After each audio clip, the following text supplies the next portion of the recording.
Hello everyone and welcome to Frequently Asked Questions with Kristen. So right now a lot of the questions I'm getting are in concerns with what does the fall market look like? What does 2022 look like? What are rates gonna do? What are foreclosures gonna do? There's a lot of different questions I'm getting with that. So I thought, what a perfect time to do a market update for the fall here going into it, since we're freshly into the fall here, and just give you some tidbits on the things that are coming. Good news, where does the market lay for all those people who are still saying, hey, I'm gonna wait till this market bubble bursts, or I'm going to wait till these prices drop and things like that in nature. Hopefully this brings it all back for you. Again, this is of course my opinion, but I do sit in, just so you're all aware, in a lot of different meetings with colleagues of all different companies and with,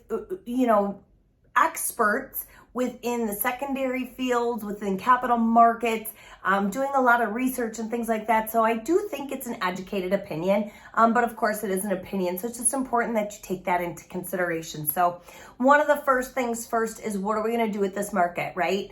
When is this bubble gonna burst? When are these prices gonna drop and so on? And I'm seeing the same thing that I have been saying all year, and I've talked to a lot of colleagues about it, is we still don't see this quote unquote bubble bursting, okay? So what do I mean by that? Prices are still appreciating. They are not appreciating what I think and what I'm seeing across the board as fast as they were maybe a year, 18 months ago, but they are still going up, okay? I hear and see, I had a client putting in an offer this weekend where there were 13 offers on it.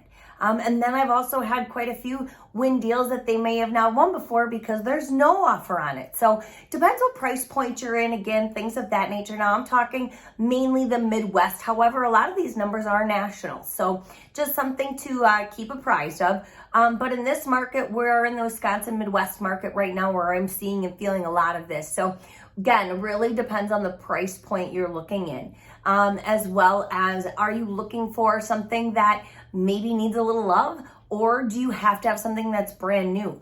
Those types of things are going to reflect that. Now, with that being said, they are slating somewhere around 1 million homes coming into the end of 2021, mostly the beginning spring markets of 2022, that they're going to have foreclosures given the forbearances that people took during COVID, okay? So 1 million homes, that's an estimate, and that does seem like a lot, right? But there are right now an estimated 5 million clients who not only can, but also want to purchase, okay? So what does that mean? I see that if you do that simple math of supply and demand, these values are going to continue to go up. The demand on homes, the multiple offer situations, are probably going to be there for a little while. Again, might depend on price point, but the overall is saying that no matter what the equity is in the home, there will be some homes that hit the market, but we have almost 5 times the amount of people that homes will hit the market. So we might see a little flood and rush in the spring market there, but I don't think that it's going to be worth holding off, especially when rates are still as low as they are. And I've said that in videos past, it's still a great time to buy. Rates are still really low. I don't think you waiting or holding out a year, 6 months, 12 months, 18 months is going to mean that you're going to steal a home and get a great rate. So just something to think about there. If you are in the market to buy and you still really want to buy, I say stay in the game. Stay in the game, be persistent, put your best foot forward, stay positive. The right home will be out there for you, and there are some still really great homes hitting the market, okay? Now, we're always going to have a market. You're always going to have your relocations. One of the tough parts to talk about that we don't love to talk about in this is there are going to be scenarios that are going to have to sell or refinance that are not rate driven.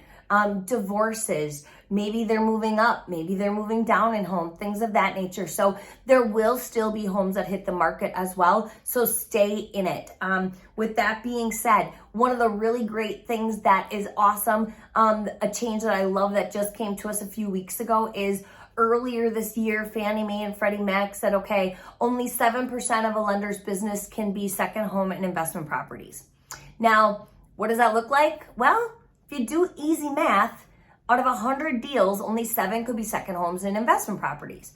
What did that do to the market? Well, that definitely meant that rates went up because lenders just couldn't handle it. They couldn't keep it on their books. So what's one way of slowing it down is obviously rates go up a little bit. Since then, they've come back out and said, okay, we're going to take that away. So we've really seen a rate reduction on your second homes and investment properties in the last couple weeks.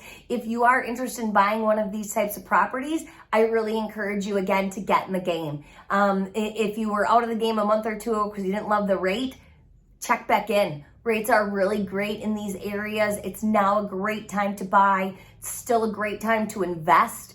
Rates have never been lower in these areas in my 20 years of doing loans. So it really could be a beneficial passive income for you.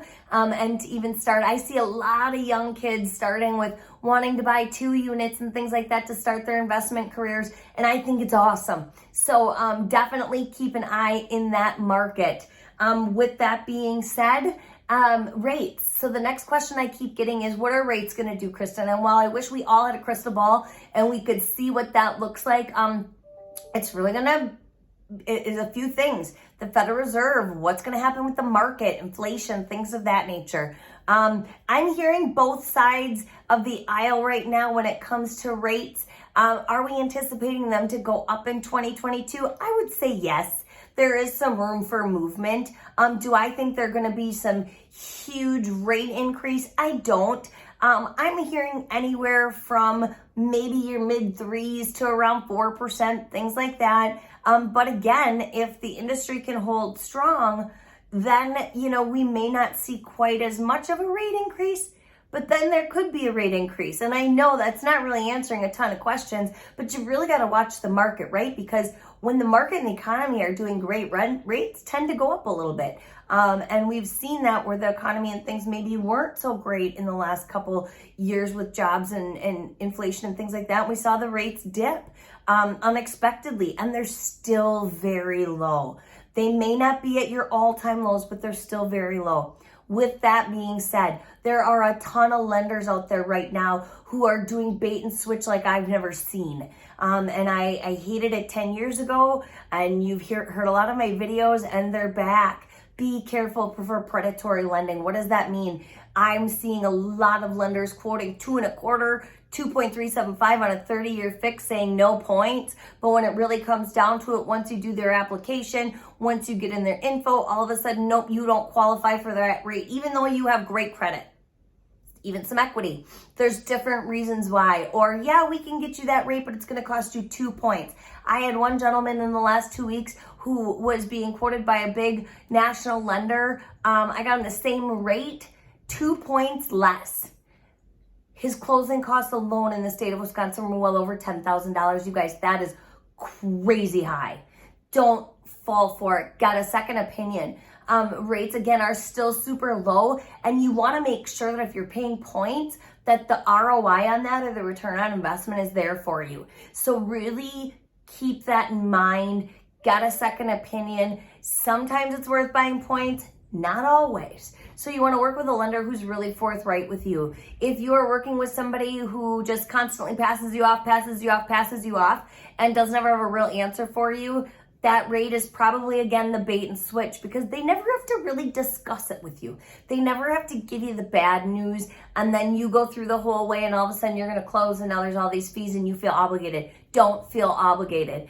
Don't get caught in that predatory lending, okay? If it sounds too good to be true, it probably is, and we can break it down for you. So anyway, just some things to be, cognizant of.